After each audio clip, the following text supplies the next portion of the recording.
Hello everyone. I'm Eric, the workplace safety guy, and before you continue watching this, I want you to answer this honestly. If the scaffold you climb today breaks, do you survive?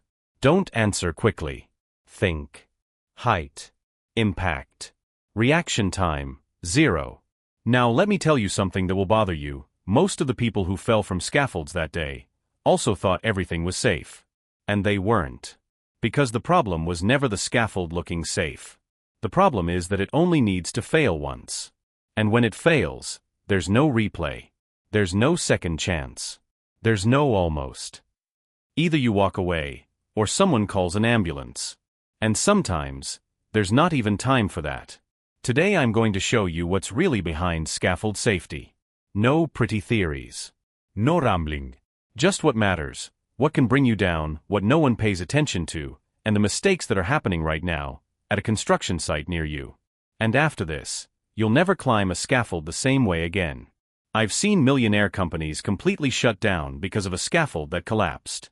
And the worst part, the mistake was right in front of everyone. I'm going to show you how scaffold safety, what seems simple, can literally save lives, or cause serious accidents if used incorrectly. And there's a detail almost no one knows. Not all scaffolds are the same, and some can even put you at risk without you realizing it. Stay with me until the end because I'm going to show you real examples, absurd mistakes, and the standard used in the United States that completely changed how companies deal with working at height. I also used to believe that if the scaffold was assembled, then it was safe. Simple as that. Metal, platform, structure, everything in place. So it's fine, right? Wrong. Because safety isn't appearance. Safety is behavior under failure. And that's what changed everything for me. Because a scaffold isn't made for when everything goes right. It's made for when someone makes a mistake. When someone slips. When someone loses their balance. When something goes wrong. And the question is, can it withstand that moment? The illusion of safety is, perhaps, the biggest enemy I've ever faced on construction sites. It's that treacherous feeling that it's always been this way, or nothing has ever happened.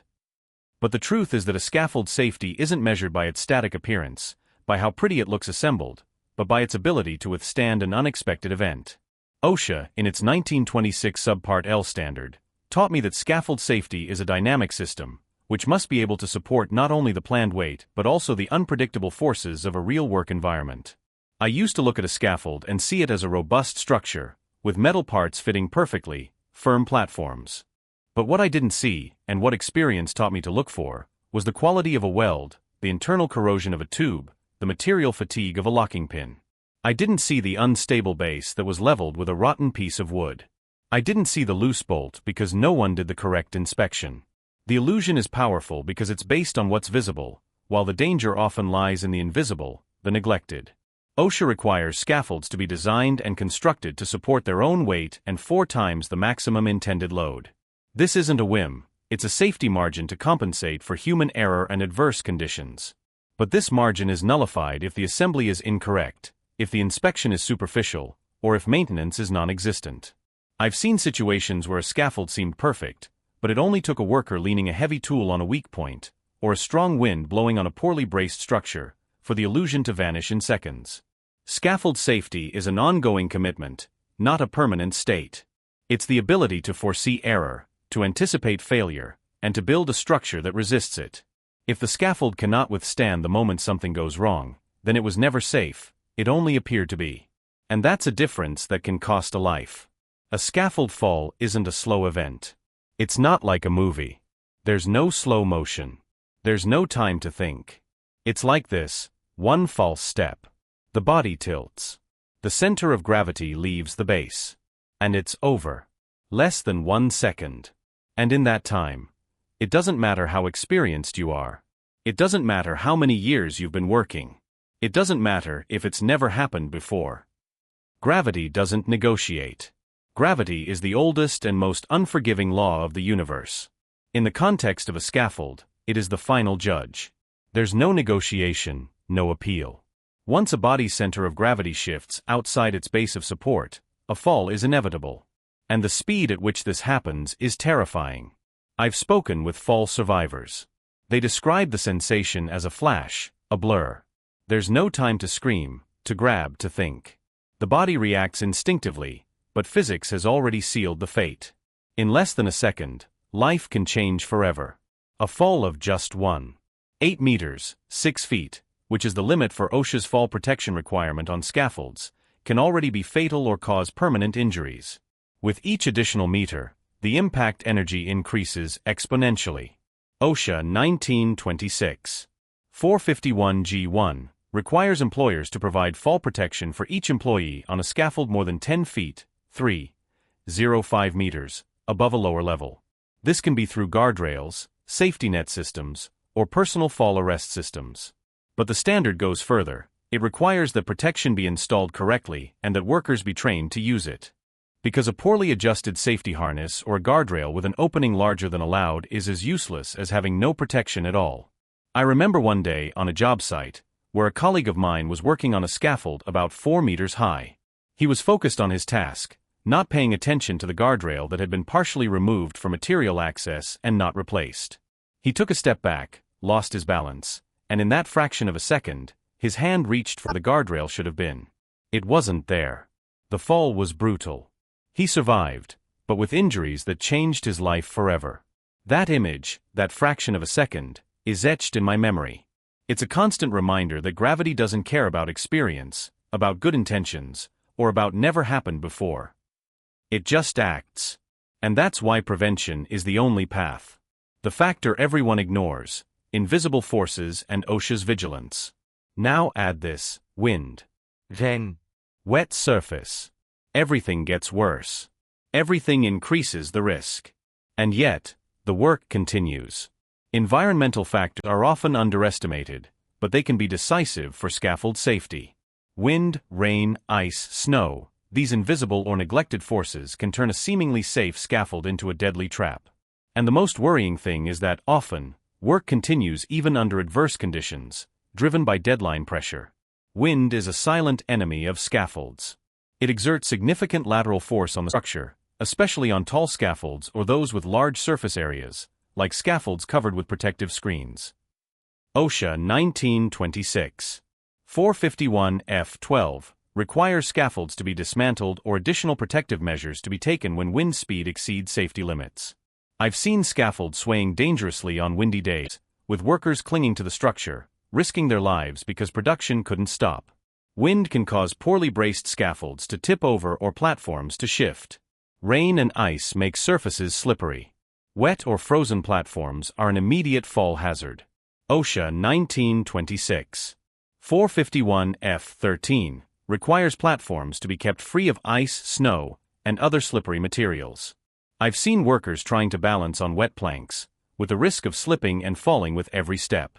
Rain can also compromise visibility and the stability of the ground under the scaffold bases, especially on construction sites with poor drainage. Inadequate lighting is another environmental factor that increases risk.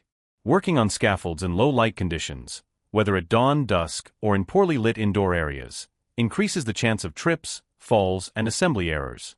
OSHA 1926. 56 sets general requirements for lighting, which also apply to scaffold work. Extreme temperatures, whether hot or cold, also affect safety. Excessive heat can cause fatigue, dehydration, and dizziness, increasing the risk of errors.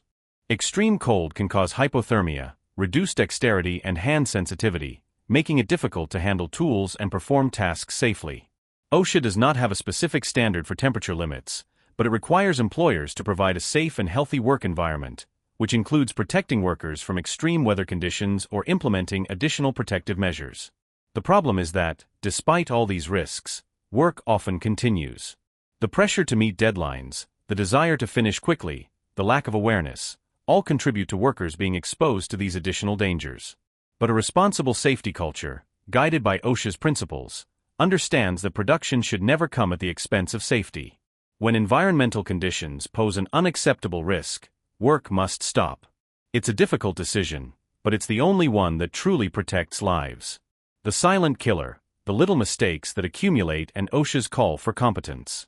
Now, let's talk about the little mistakes. The ones that seem insignificant. The ones that don't hurt anyone. The ones that, when added up, create a ticking time bomb. A scaffold is a system. And like any system, its strength is determined by its weakest link. And often, that weakest link is not a structural component, but a series of small, seemingly harmless errors that accumulate over time.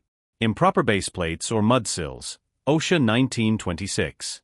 451(c)(2) requires scaffolds to be erected on a sound, rigid, and level foundation. I've seen scaffolds with bases resting directly on soft ground, on loose bricks, or on rotten pieces of wood. Each of these little mistakes compromises the entire structure's stability. A small vibration, a sudden load, or a bit of rain can turn that unstable base into a catastrophic failure point. Missing or improperly installed cross braces/diagonal braces. These components are crucial for the scaffold's rigidity and stability. OSHA 1926. 451(b)(3) specifies requirements for bracing. I've seen crews omit them to save time, or install them loosely, thinking they're just for show. But without proper bracing, the scaffold can sway, twist, and eventually collapse under load. It's like building a house without walls, just a roof on pillars. It won't stand. Overloading the platform. This is one of the most common and dangerous mistakes. OSHA 1926. 451(f)(1) clearly states that scaffolds must not be overloaded. Every scaffold has a maximum load capacity, which includes the weight of workers, tools, and materials. I've seen platforms piled high with bricks, mortar, and equipment, far exceeding their design limits. The workers often don't know the limit, or they ignore it under pressure. This is a direct violation of OSHA and a recipe for disaster. The platform might not collapse immediately, but the constant stress weakens the structure, making it vulnerable to other factors. Improper access. Climbing the scaffold structure itself, using ladders that are too short, or improvising ramps are all little mistakes that lead to falls. OSHA 1926. 451(e) details requirements safe access, including proper ladders, stair towers, or ramps. I've seen workers performing acrobatic feats to get to their workstation, increasing their risk of falling with every climb. Lack of proper tie-ins or guying. For taller scaffolds, tie-ins to the building or guying to the ground are essential to prevent tipping. OSHA 1926. 451(c)(1) specifies when and how scaffolds must be tied, braced, or secured. I've seen tall scaffolds standing freely, relying solely on their base, a terrifying sight on a windy day. This is a critical structural element that is often overlooked or deemed unnecessary to save time. These little mistakes, when repeated, accumulate risk. They create a situation where failure is not a remote possibility, but an inevitability. It's like building a house of cards, adding more and more weight and instability, until at some point, something gives way. And when it gives way, the consequences are always severe. Breaking this cycle of repeated errors requires a firm commitment to safety, from management to the individual worker, with continuous training, rigorous inspection, and a culture that values life above haste or economy. You don't have time. The speed of tragedy and OSHA's prevention mandate. There's one thing few people understand. When it goes wrong, it's already happened. There's no reaction time. There's no "I'll fix it." There's no "let me hold on." You can't. Because the body is already in motion. And motion plus gravity doesn't come back. The speed at which a scaffold accident unfolds is a concept difficult to internalize until witnessed. There's no time for heroism, for reflection, or for correction. Once the failure occurs, whether it's an individual fall or the collapse of the structure, the event is instantaneous and irreversible. I've seen this happen, and the feeling of helplessness is overwhelming. Think of a worker losing their balance. The brain takes milliseconds to register the danger, but the body is already in motion. Inertia, the acceleration of gravity, all conspire for the event to complete before any conscious action can be taken. There's no way to hold on in the air, no way to correct a misstep when the body is already in free fall. OSHA requires fall protection systems, such as personal fall arrest systems, safety harnesses, lanyards, lifelines, to be designed to stop a fall within a safe distance, minimizing the impact force on the worker's body. But even with these systems, reaction time is critical. The lanyard must be short enough to prevent the worker from hitting the lower level or any obstacle. And the worker must be trained to use the equipment correctly, inspect it before each use, and ensure it is connected to a secure anchorage point. But what if the scaffold collapses? Then, the situation is even more complex. Structural collapse is a cascading event. One part gives way, overloading another, which in turn fails, and so on. In a matter of seconds, a structure that seemed solid disintegrates into a pile of twisted metal and broken wood. Workers who were on the platform are thrown with the structure, with no chance of escape. The lesson here is brutally simple: prevention is the only effective strategy. Once the accident begins to happen, it's too late. There's no way to reverse the motion, no way to stop gravity. The only way to win against tragedy is to ensure it never has a chance to start. This means meticulous planning, impeccable assembly, rigorous inspections, and a safety culture that tolerates no shortcuts or improvisations. Life is too precious to be left to the chance of a second. The decisions that define life or death, my role, your role, and OSHA's mandate for training. Every day, on every construction site, decisions are made. Decisions that, at first glance, seem small, insignificant. But these decisions, when it comes to scaffolds, can be the difference between a safe return home and a life-altering tragedy. I've learned that the most critical decisions are often made by those who are directly involved with the scaffold, the assembler, the inspector, and these decisions are influenced by training, awareness, and by the safety culture of the company. The decision to train or assume is fundamental. OSHA 1926. 454 explicitly requires that all employees who work on a scaffold be trained by a qualified person. This training must cover the nature of fall hazards, the correct procedures for erecting, disassembling, moving, operating, maintaining, repairing, inspecting and accessing the scaffold, the maximum intended load, and the proper use of fall protection. I've seen companies assume that everyone knows how to use a scaffold, because they've been doing it for years. This assumption is deadly. Experience is valuable, but it doesn't replace formal training on safe practices and OSHA standards. The decision to inspect or ignore is another daily choice. OSHA 1926. 451(f)(3) mandates that a competent person inspect the scaffold before each work shift and after any occurrence that could affect its structural integrity. I've seen inspections rushed, superficial, or simply ignored. A quick glance is not an inspection. An inspection is a systematic verification of every component, every connection, every safety device. It's looking for the loose bolt, the cracked weld, the missing brace. It's the last line of defense before someone steps onto that structure. The decision to report or keep quiet is a test of courage. I've seen workers notice a defect, a potential hazard, but keep quiet for fear of reprisal, of being seen as troublemakers, or of delaying the work. This silence is complicity with danger. A strong safety culture encourages reporting, protects those who report, and acts quickly on reported issues.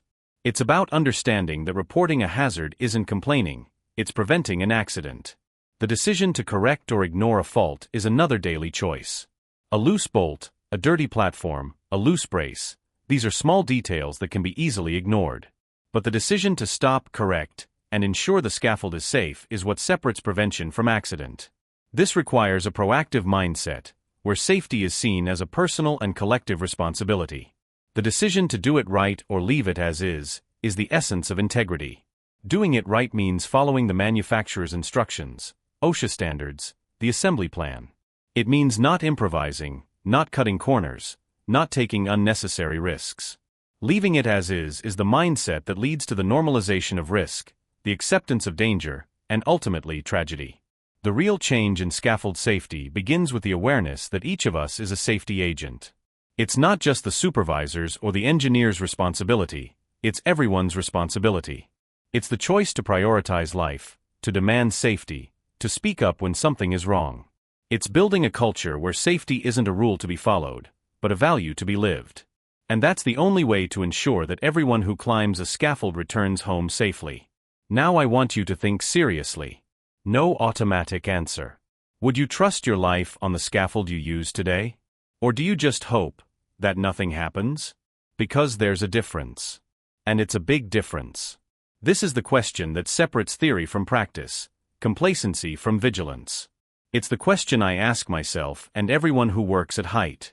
It's not a rhetorical question. It's a test of conscience, an invitation to introspection about your own safety and the safety of your colleagues. The automatic answer, the yes of course, often hides a layer of complacency, of hoping that nothing happens. But hope is not a safety strategy. Safety is built on facts, on compliance, on constant vigilance. Trusting my life on a scaffold means being absolutely sure that each of the points we discussed has been rigorously observed. Is the base solid and level? Is the structure braced and tied correctly, as required by OSHA 1926? 451 C. Are the platforms complete, secure, and free of overload or debris, as required by OSHA 1926? 451 B and F. Are the guardrails and toe boards installed and compliant with OSHA 1926? 451 G. Is access safe and adequate, without improvisation, as required by OSHA 1926? 451 E. Has the scaffold been inspected by a competent person before use and after any event that could have compromised its integrity, as required by OSHA 1926? 451 F. 3. Have weather conditions been considered and work stopped if necessary? Have workers been trained and do they understand the risks and safety measures, as required by OSHA 1926? 454. If I cannot answer yes to all these questions with absolute conviction, then I am not trusting my life on the scaffold, I am gambling with it. And that is a gamble no one should ever take.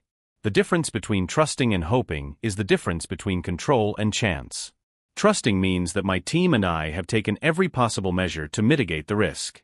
Hoping means that I am at the mercy of fate, wishing for luck to be on my side. I've seen the cost of hoping. It's a cost paid with pain, suffering, and often with life itself. The question that matters is not for me to answer, but for yourself. And the answer you give to it should be the catalyst for immediate action, to ensure that scaffold safety is a certainty, not a hope. If this text made you think, then pay attention to this, share this with someone on your job site. Because this isn't just content. It's an alert. And if you want to keep seeing this kind of video, subscribe to the channel. Because here we talk about reality. Unfiltered. Unvarnished. Only what can keep you alive. Now answer me in the comments. Do you trust the scaffold you use? Or have you just never really tested it? Safety is not a monologue, it's a dialogue, a shared responsibility. If this message resonated with you, if it shed light on the dangers and solutions, then your responsibility doesn't end here. Share this text. Share it with your coworkers, with your supervisor, with the site owner. Share it with anyone who climbs a scaffold or who is responsible for someone who does. Because this isn't just a text, it's an alert, a tool to start crucial conversations and potentially save lives. Information is powerful, but only if it is disseminated.